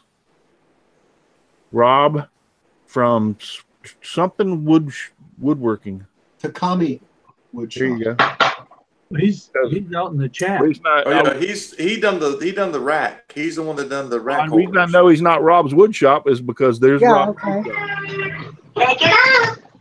So, and then last was Heroes Projects. Remote. Yep. So unfortunately, All accounted for. Hey, Yep. everybody's a winner that entered in. oh yeah, I want, like I said, once again, I want to thank everyone. And I wished I had more. I wished I had 17 prizes to give out. But these are all the winners. They're going back into the bowl, and I've got this whatever you won. I wrote on the back of it like that, fast cap. And so I'll take these and go in and contact the sponsors and let them send you the prizes. Now, some people, a couple of people had mentioned they hadn't got the prizes from the Whirly Gig boards yet, but I've also got stuff saying that they've got their prizes. Todd Empson got his thing for the jack clamps. So if you don't hear from them by, let's say, Monday or Tuesday, hear from you, if you're one of the winners of the Whirligig Wars and you haven't heard from the sponsors for your prize by Monday or Tuesday, contact me either on Facebook or email me so that I can resend an email. Because hey, it's not impossible for the email to get lost and they hadn't got it, or it went to their junk mailbox or whatever. So if by Monday or Tuesday you have not heard of your prize from your sponsor, because some of them were gift cards, so you should have heard already by them by email. Email me or contact me, PM me on Facebook Monday or Tuesday, and I will send out another email and contact them. So just to let you know, I know a few people said they hadn't, but yet I've got, a matter of fact, I'm going to post it. Todd Imson did, Ipson did a video on him getting his prize, and it was pretty cool. So I'm going to share that on Facebook so that everybody can see that.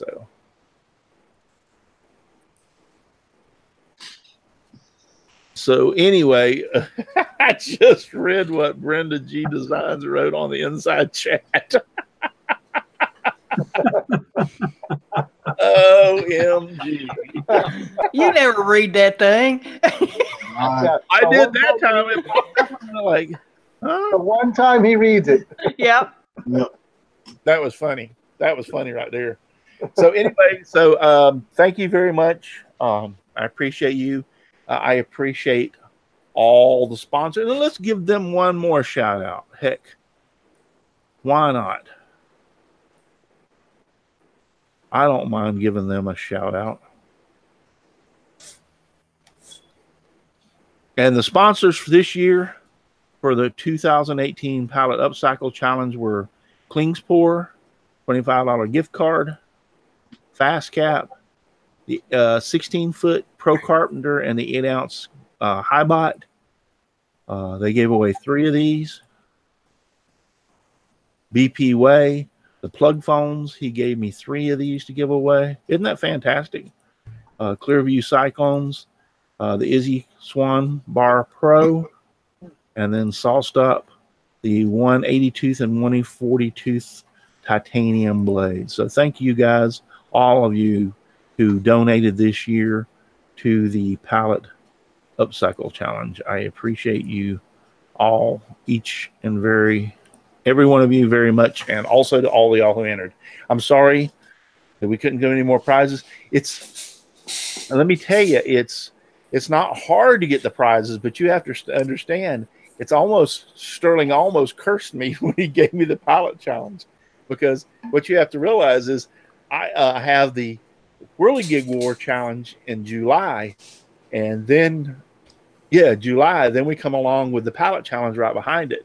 So some of these sponsors are like, whoa, wait just a second. How many challenges a year do you actually have? So it kind of like, and I have to, and Sterling did send all those people a letter, and so did Laney Shaughnessy when I first took over the Whirligig Wars. He sent all the sponsors a letter introducing me and who I was and everything.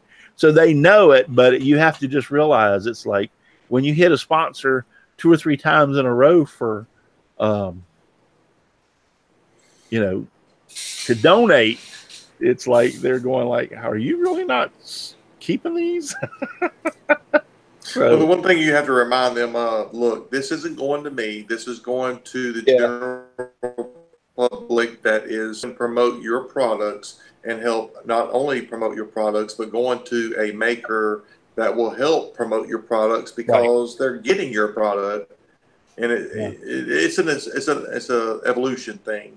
It just keeps revolving. So I understand, and I've said that to them, and they've responded back. They haven't given me a whole lot of problem, but they did. A few of them question me as far as like, didn't I just donate to a challenge? Yeah, that was a Whirligig Wars challenge. Now I'm asking you for the Pallet Upcycle challenge, and they're like, oh, okay. Now, Russ, yes, don't we still have the founder's choice? Yeah. Oh, don't let that slip away. Do we have that still?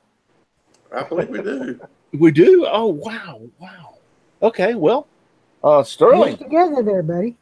I'm not forgetting. Sterling's sitting here. If he lets me forget it, then that's his own fault. I wasn't gonna let him forget it. I was just waiting for the right moment. Yeah. So anyway, but my point is, there's a lot of right. So there's a lot of my that don't even question.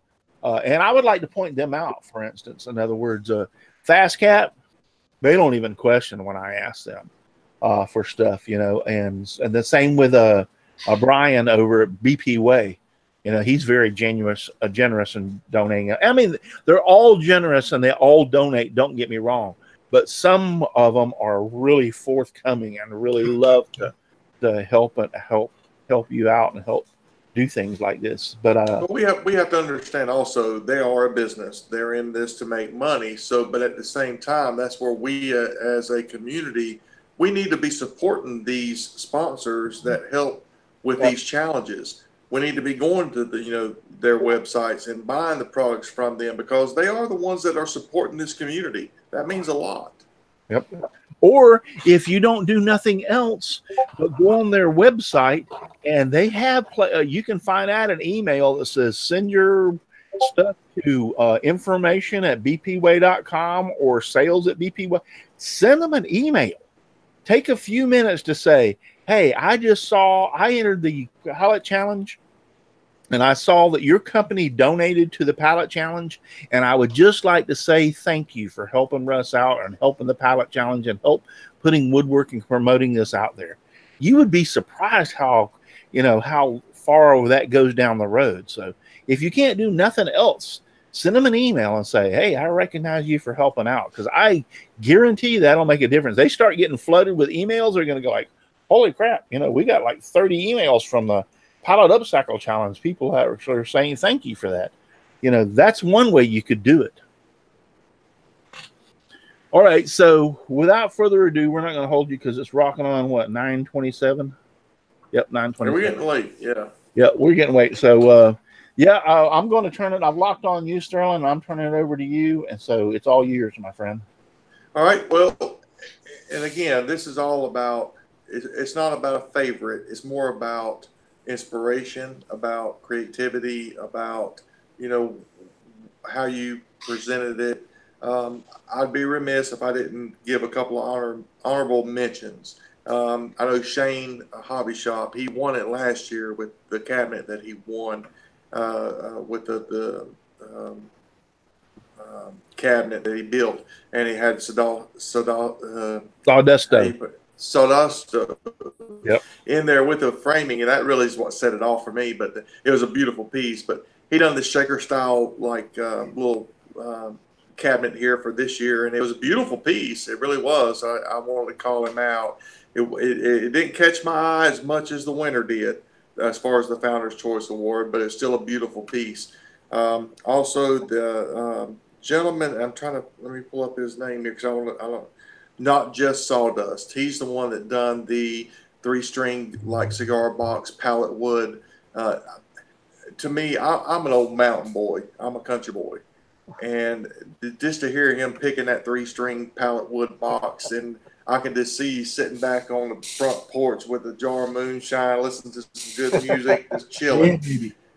And that right there, I love that. I really did. But the one that stood out to me as far as the creativity and what you produced with a pallet, it had to be, and I don't want to mess up his name, and I hope I don't pronounce it wrong, but Joshua Furman with the pallet fiddle. He built a pallet fiddle, a fiddle out of a pallet. He steam bent. He used runners to do the framework. He hand carved. There were so many different techniques that he used in this creation that he made.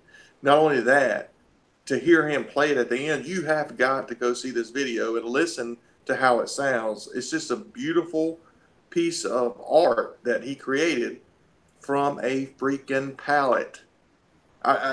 Josh, congratulations. In my view, this year you have won the Founder's Choice Award for the Pallet Up Cycle Challenge 2018.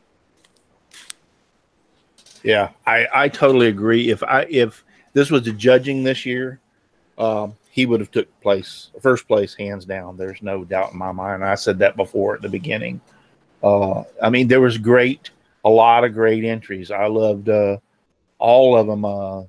Chris's radio, that stood out. I mean, there's so many fantastic entries. But when you go to that level, that you and the guitar too, the cigar box guitar. When you go to that level of taking it to the next, I don't know that there could be anybody, and I will challenge y'all. I will challenge every one of you for next year who want to enter. Look at what this guy built. So I'll put the challenge out there. He brought it up a notch or two. Shane did real good on that cabinet last year, and that was beautiful. Chris O'Hearn came in second. He did that foosball table. But this guy took it up about 4 or 5 more levels when it comes down to making a fiddle or a violin out of pallet wood. So, things you would be surprised at the things people can create out of a pallet. And this guy just proved it. So that's something. The second year I did the Pallet Up Cycle challenge, Steve, he created a electric guitar from a pallet. That blew my mind. This is at that level to build a fiddle at that level from a pallet. That the craft and how he did it, it was just amazing, and it sounded the way it did. And just being an old country boy, the difference between a fiddle and a violin. A violin has strings. A fiddle has strings. Strings. Just wanted to clarify. Yes, Sterling. Sterling, let me interrupt here real quick. Joshua Furman is out there in the chat, and he just commented. He said, "No way." Oops, it rolled on by. Let me roll it back. He said, "No way, fakes." Yes, you did say it right. It is German spelling, but sounds like Furman. So hey, good deal. Joshua Furman, and he's out there, and he said, "Thank you very much." In other words, he acknowledges that he took the founders. And I got news for you, Joshua. Had it been a judging contest, you would have took first place also. So, and I'll say this to Josh. You're still listening and you're still watching. Me personally, I am a man of faith. The message that you have within your message, I appreciated it very much. Yes. There's a lot of different opinions out there. There's a lot of different beliefs out there. But personally, on my personal level, it's the Founder's Choice Award. I get to pick. I appreciate the message that you portrayed within your video, along with the craftsmanship of what you built. I'll leave it at that. Yep. I do. I totally agree with you, Sterling. The message along with it was very good. He says, "I'll play it all for you again, doing a recording comparison text to a spruce top instrument." Okay, that'd be great. We'd love to see the video. If you produce a video and put that on your channel, I can guarantee you I will be over there, watch it, give it a thumbs up, and comment on it. Appreciate it. Now and you'll post a link on Facebook, I'm sure. Yeah, I'll post the link. I'll share it. Actually, Joshua, if you want to be, do you have capabilities of being in one of these hangouts? Do you have a microphone and a webcam that you could be on the panel? Because if you do, I would like to invite you in the future, and any of you who have entered out there that are watching tonight. But I would love to have you, Joshua, on the panel one night to go over, how you made it and talk about that. So let us know. Russ, there's a lot of different techniques he used in that. It really was. Yeah. We've talked about steaming and bending wood in the past, but he just did it. Maybe we can have him do a demonstration of it. Yeah. So let us know. Also, if you don't mind, we've had over about 38, almost 40 people at one time watching, but if you don't forget to give me a thumbs up if you haven't already on the video for tonight, I really would appreciate it. Thank you very much. We have 27 thumbs up right now, so I've got something to say. Sure. Smash it. Smash Do that thumbs up. Smash it. Let me go back and change the camera real quick, and I'll show you.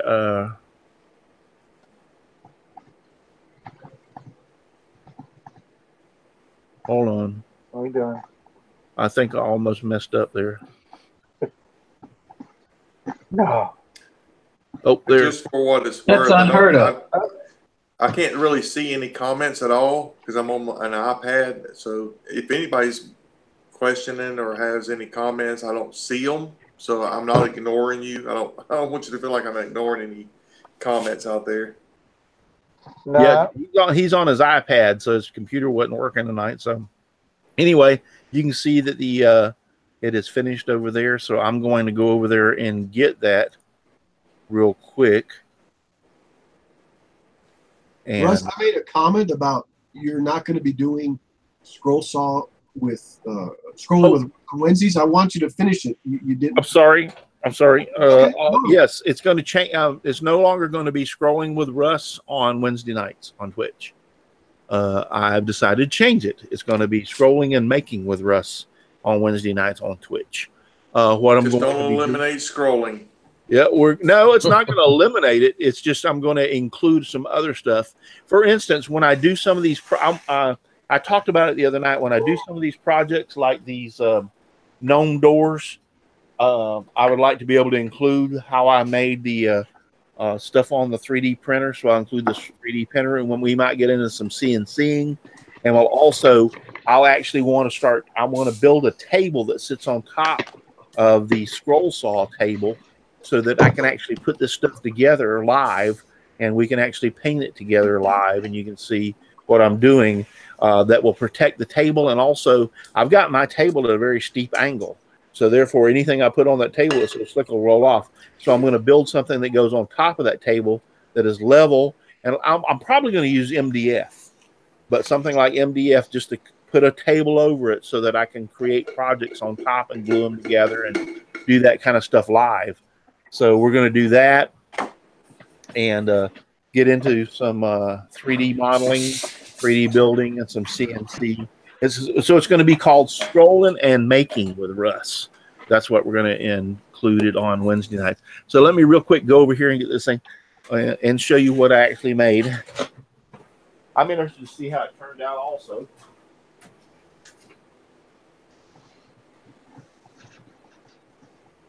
Tell you the truth, when I first saw it, I thought he was making another gnome door. But it was only half of one. So Sterling, what was this about? I caught Sterling working today. I don't quite understand that. Caught me working today? Yeah, Ken McCrory says Ken I caught McCrory Sterling working today. It's very cool because Ken McCrory he's a regular watcher of the show. He watches a lot of the shows. He's actually right down the street from me over the next town over. He and I don't put my personal business out there what I do personally, but I run a retail grocery establishment. That's what I do. That's what I run. And Ken shops in my location. And he's a frequent, shopper every Saturday. Loyal customer. Love him to death. He's a great guy. He comes walking in my store today with a Charles Deering T-shirt on. Scroll on. And I said, I got to get a picture and I'm going to send it to Charles. I said, this is such a small world. That's great. I love it. I was going to say no picture. It didn't happen. Yeah, I got a picture. No, I got a picture, and I sent it to Charles. I don't do a lot of that on my social media simply because I don't want my personal life and with my woodworking life. But and Ken knows that, he gets that. But Ken is a great guy. He's a super supporter of this show and of really all the woodworking shows. He does a phenomenal job in Charlotte, North Carolina, with the Cancer Society. He makes these little cancer wreaths that he gives out, and the news organization gives those out. We need to get Ken on your show. We really do. I would love to have him. Ken, if you're out there and you have a way of, a microphone and camera, a good internet connection, we'd love to have him. Great guy. Just let me know anytime. Now, once again, I'm going to go back and reiterate about what I said about next week. I don't know that we're going to have the show next Saturday. I'm going to try my best, but it's an iffy subject. Thursday and I don't know what time, but Thursday I'm going in for hernia surgery. It's not a really big deal. The doctor assures me it'll be, you know, I'm actually, if with no complications, I'll be in that morning and out that afternoon, inpatient, outpatient. He said, worst comes to worst. Yeah, worst comes to worst, I may be in there until they may keep me 24 hours if they show any complications. In other words, I'll go in Thursday and be out Friday. My point is I have no idea how I'm going to be feeling, how the medication, blah, blah, blah. And so the Saturday show, you won't know if I'm having a Saturday show until I post it on Saturday. Sometime Saturday, if I'm feeling good enough I'll let you know we're having it or not having it, one way or another. But be looking for that on Saturday. If not, we definitely, I know I'll feel well enough to have it the following week. So this coming Saturday is a show. Like I said, I'm going in Thursday. They haven't even told me. They will call me on Wednesday, sometime Wednesday, and let me know what time to be there Thursday. So, but yeah, I don't know. I don't know how I'm going to be feeling. I'm hoping that I'm feeling fine. I've talked to several people who have had the same surgery. They said, no big deal. You know, it hurts, and no walking upstairs, which is kind of bad because guess what? I have stairs coming down here to this shop. It's on a different level on the property, but I can go around to the front of the house and come out and come around and walk in without going downstairs. No lifting anything over 8 pounds, blah, blah, blah, blah, blah, blah. I mean, all that kind of stuff for 4 to 6 weeks. So that's that part. Okay, well, anyway, I want to show you this. This is what it made. Those are the 2 screw holes.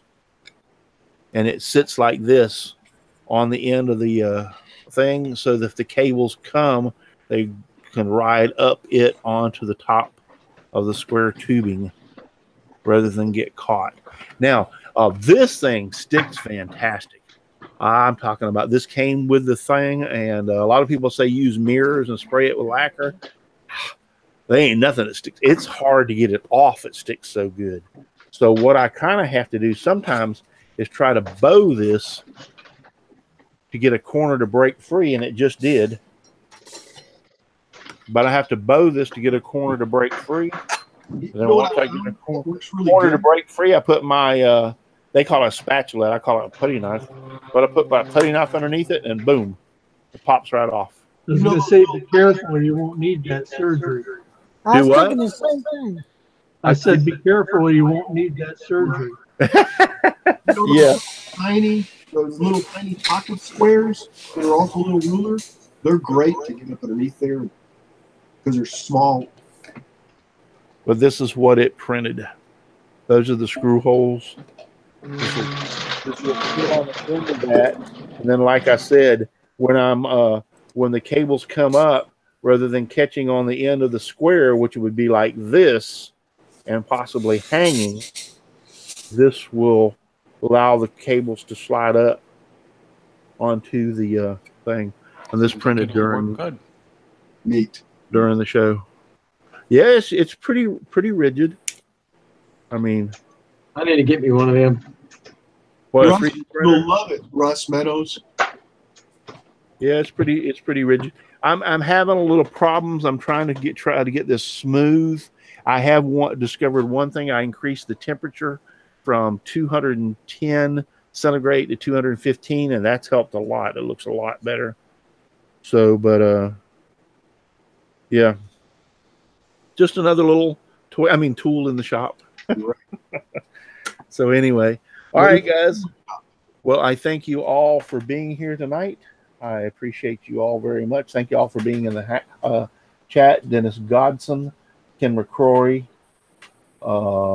Dave Hart's been out there.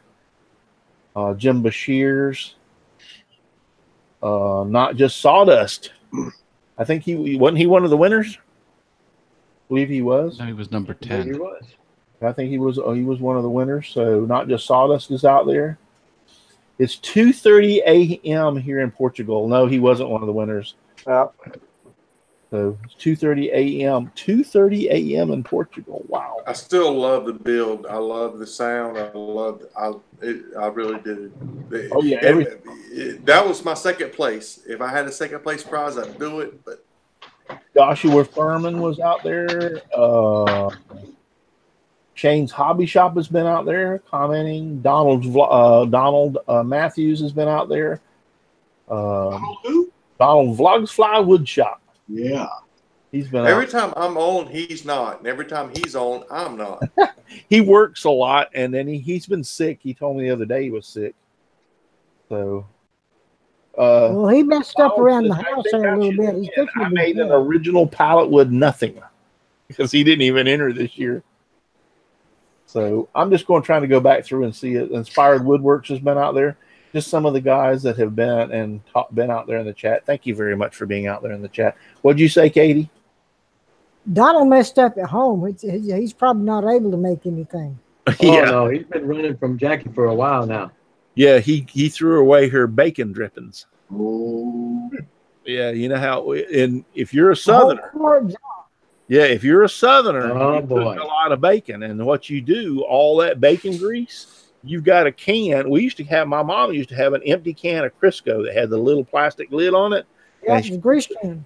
Yeah, she used to pour the bacon drippings over there into that Crisco can and seal it. And then when you cook collards or turnips or whatever, you took that bacon grease out, and that's what you used to season your vegetables with. So apparently Donald threw away her bacon drippings. So he's in deep doo-doo. She wasn't happy. Yeah. Must be a Southern thing. I just pour it down the drain. Oh, I'll tell you, the town I grew up in they just put a video up that they had about 8 to 10 hogs running loose into town at night, and they had video of it, and they had to call the game wardens. They shot about 8 of them hogs, and I said, "Man, look at all that bacon!" Yeah, exactly. Oh Lord. Yeah, there ain't nothing better than bacon. I'll give you a real quick cooking tip. Even if you have to eat canned green beans, and I don't know, they don't taste that good, but take your canned green beans, take 2 cans, drain them, get all that old nasty water off of them, and rinse them off, and then take 2 pieces of bacon and fry them in the bottom of that pan. You almost don't want to burn it, but you want the bottom of that pan to become brown with all that bacon stuff, and then ease water over there. That'll solidify all that brown stuff off the bottom and get into that bacon, and then you pour your green beans in there, and then you cook them and add a teaspoonful of real butter to those canned green beans and cook them in that for a little bit, and I guarantee you'll like them. It'll make those canned green, they won't taste as good as fresh, and I'm not trying to say they will, but they will taste really, really good. Yep. Well, I love bacon too, but I feel my cholesterol going up just listening to that recipe. You know, I have to admit, let me tell you, we'll get off here sometime tonight. If you have to go, let me know, but we'll get off here sometime tonight. You know what was really good about the whole situation? I mean, about me going in to have the surgery. So I went to the surgeon. He looked at me, said, "No big deal. I can fix that easy." Then I had to go back to my medical doctor, and there was a list of things I had to get done. I had to have a chest X-ray. I had to have full blood work. I had to have chest X-ray, full blood work. Oh, EKG and something else. What was the other thing? Echogram or whatever. Yeah. So I did all those things, right? And the doctor, and I know I'm overweight. I'm not going to lie. I know I'm fat. So anyway, I walked in. The doctor walked in. He sat down and started going through it. And he goes, "You know what?" He goes, "Actually, I am really, really surprised." And I said, "Why is that?" And he goes, "Well, your chest X-ray." He goes, "Not surprised so much as far as, but," he goes, "with your weight, I would have figured you might have had a lot of complications as far as before we could do this surgery. They might have to correct, and we might have to postpone it for a little while." He goes, "Your chest X-ray came back great. You see nothing wrong in your chest X-ray. Your EKG came back great. Your echo came back great." He goes, "And your blood work, it came back fantastic except for a few things. And I said, okay. He goes, you don't have diabetes. That's fine. You don't have prostate. Nowadays, they can detect if you have prostate cancer or if it's starting by an enzyme in your blood. And it's called PSA. On a scale from 0 to 10, 10 being the highest, if you have a 10, there's something big behind. Mine was 0.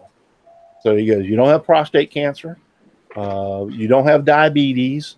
He goes, your blood work came back great except your cholesterol. He says both your good and your bad cholesterol are off wacky. He says, but I understand that because you're overweight. And he says, so we need to correct that. He goes, but what I'm shocked about the most is the fact, even though they're off, they're not that bad. He goes, I would have figured your cholesterol would have been sky high, but it's really not that bad. He said, you would only have to cut out a few things in your life as far as eating. Your cholesterol would be pretty good. So I'm like, you know what? Hey, fat is where it's at. So they found all that out with blood work? Yeah. I had to have a freaking biopsy for a prostate exam. What the hell? No, he drew my blood and they do a PSA test. From 0 is nothing. From 10 is big problems. I do it. Sucks. I do it every. Well, he asked me to since I have cancer in my family. As far as my dad died of prostate cancer, he asked me to have a PSA test every year. I missed a year or so there, so I went back when I had to have the surgery. We caught up, but he goes, yeah, every year mine comes back 0. If mine had come back 3 or 4, they might have done a biopsy at that point just to see what was going on. So, but mine comes back 0 every year. My cholesterol, he said my cholesterol, even though it was high, it wasn't sky high. In other words, what he would have figured it would have been at.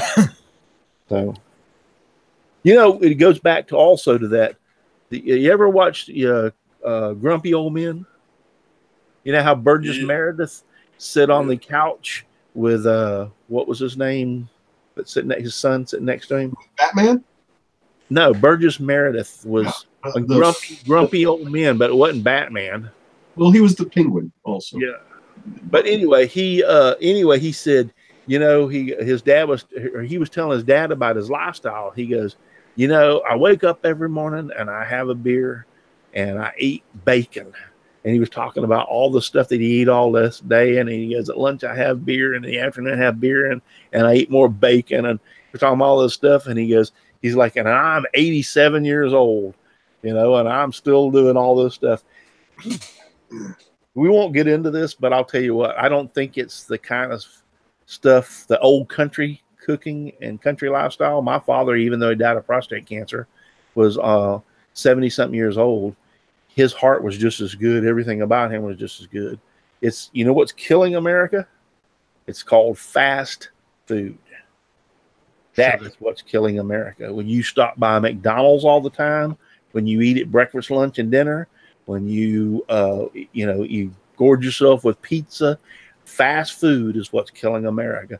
Get back to the old eating vegetables and eating good meat and eating a solid bread and stuff like that, solid round meals the way we used to eat them when I grew up, when I was a kid, and get rid of this McDonald's and stuff crap, and you'll be a lot better off. And that's, I know I'm eating some stuff and doing some stuff that's caused my cholesterol to go up.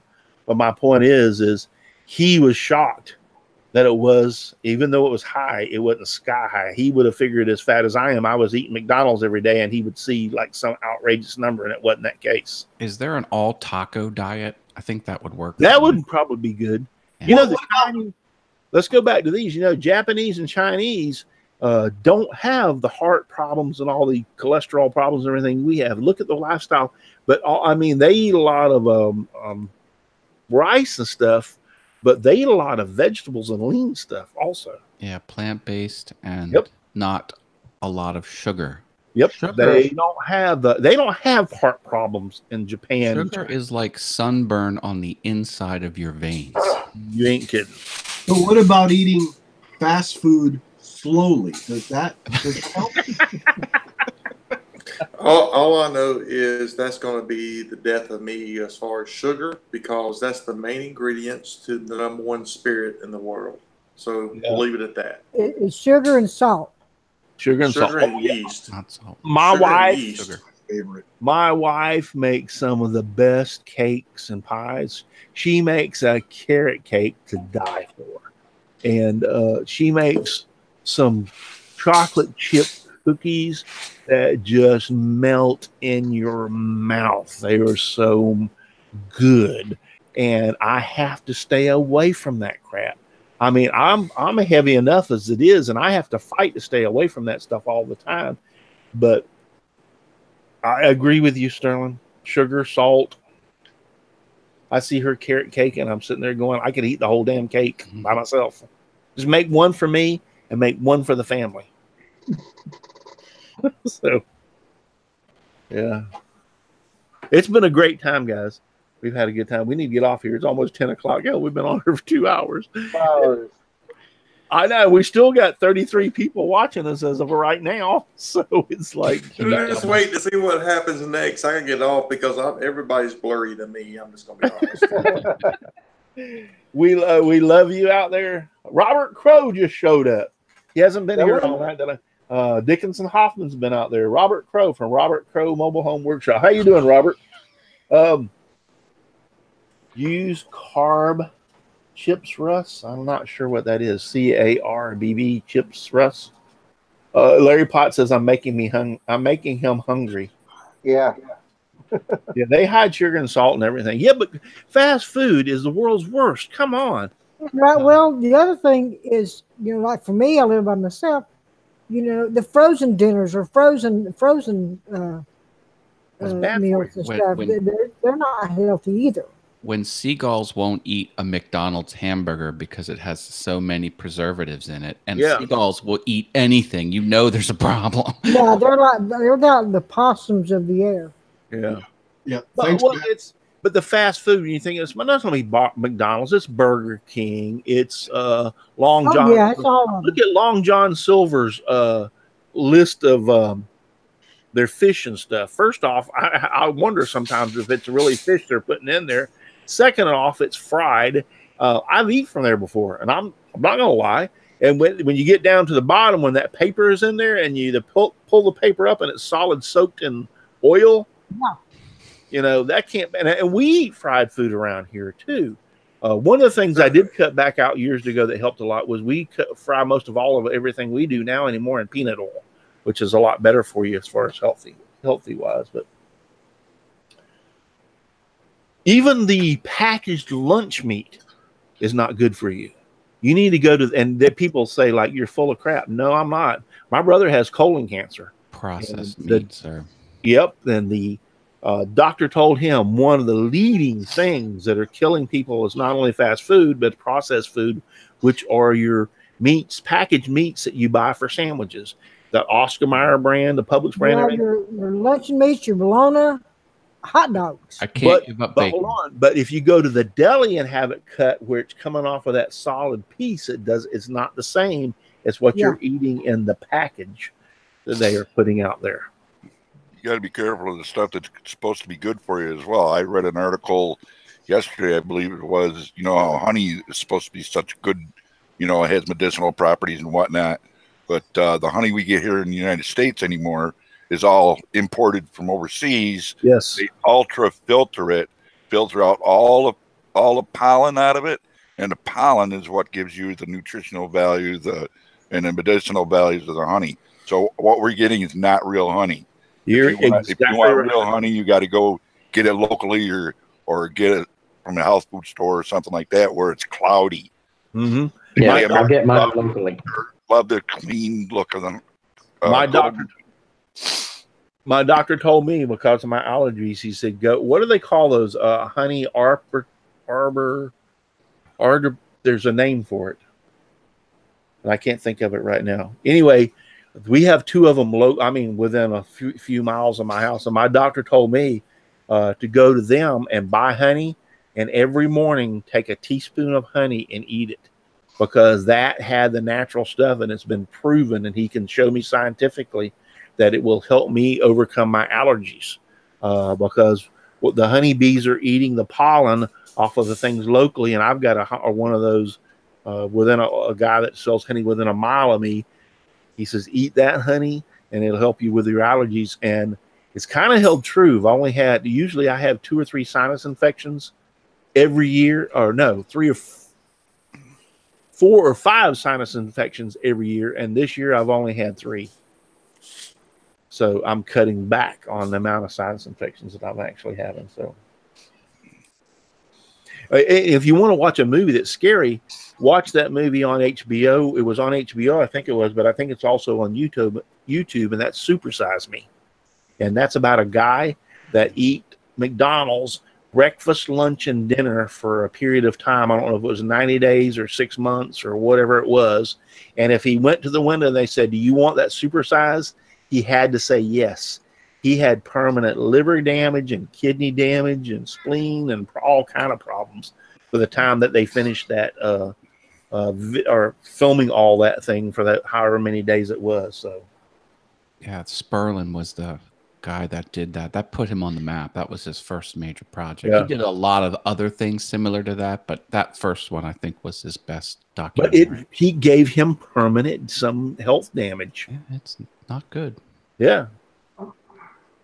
And I've got some of my kids, and I've told them. One of them has already had to have gallbladder surgery because they eat too much of McDonald's and Burger King and stuff. So I'm not, I've got it in my family too, and I've tried to tell them. Sometimes they just won't listen. You get into that lifestyle, you're in a hurry. You go get off work and you go home, pick up the kids, and you got to take the kids to the ballpark, and run through McDonald's, and it's here and there and everything. We run through McDonald's or we run through Burger King, and I got a French fry still laying in the bottom of my floor of my truck. It's been there for 2 months. It looks just like it was just fell there yesterday. It's amazing. It's amazing. You don't have dogs, do you? You don't let your dog in the truck, do you? Yeah, I've heard some stuff about that.